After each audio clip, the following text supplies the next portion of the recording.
Zach here with GSMS. Congratulations on your new mini split system.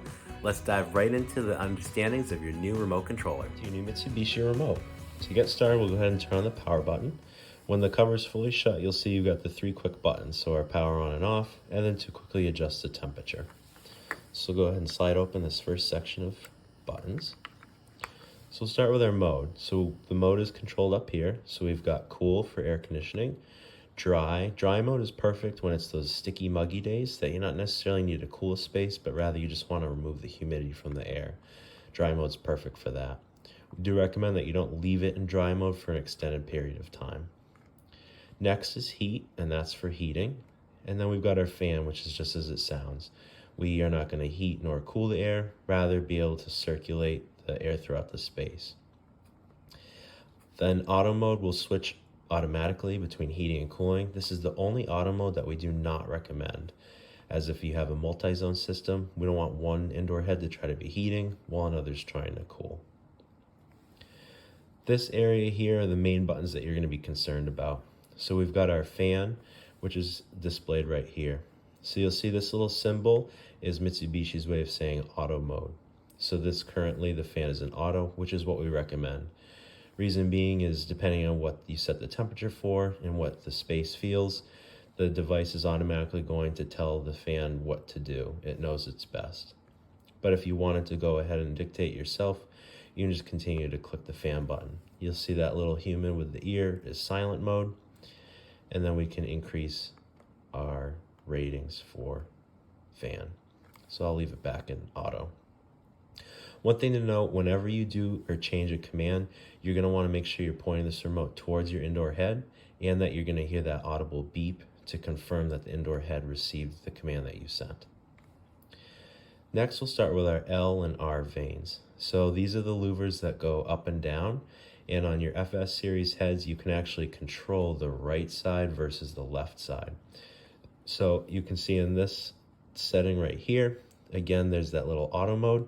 So meaning that the Mitsubishi is dictating exactly what the louver should be doing based on what the room feels like and what you want it to be. So what I mean by that is, for example, if you have this in cooling mode, it's going to take those louvers and position them more towards the upright position because cool air sinks, versus in heating mode, it's going to push those more towards the bottom because heat rises.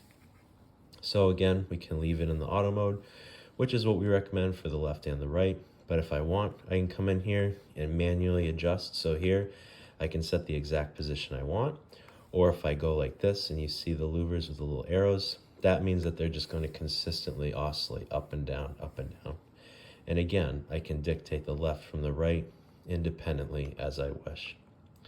So I'm going to put those both back in the auto mode as we recommend. Now you've got your wide vane. That's this here. Wide vane is signifying the louvers that move left and right to blow the air. This mode currently, they're just going to continually oscillate left and right, which if the unit is installed in kind of a central location, that's what we recommend. However, let's say the unit's more towards the right and we want to blow the air towards the left, we can go ahead and you can see, I can just continue to click this button and position those louvers to blow whichever direction I want. So I'll leave them in the oscillation.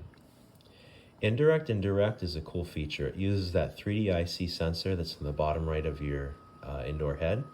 And if I click it in this mode, what happens is that sensor will sense me being in the space from my heat signature, and it will blow the air away from me.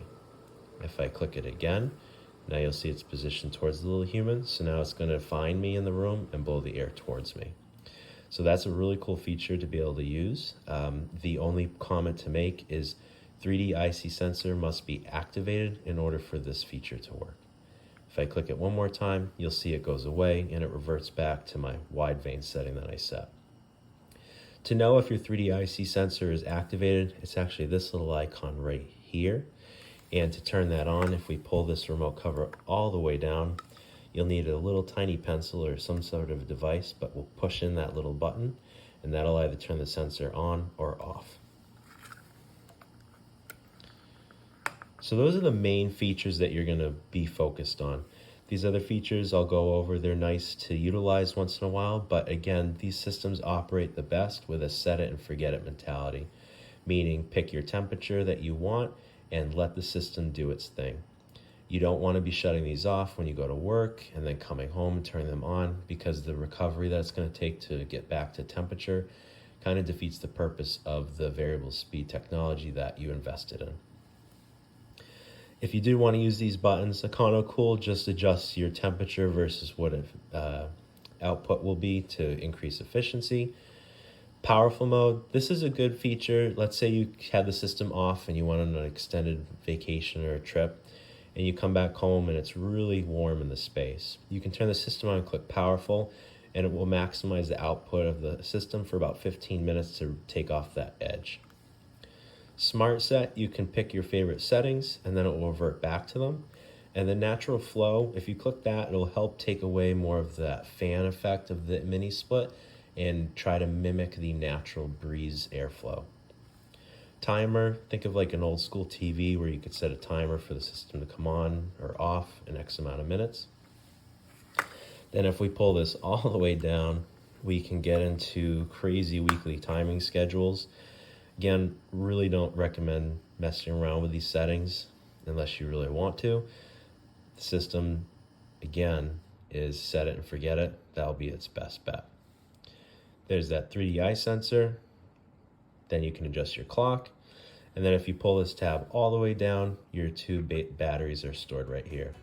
That goes over everything you need to know about your new mini split controller. If you have any questions, comments, or concerns, don't hesitate to reach out to us. We're here helping you every step of the way. Thank you very much, and make it a granite day.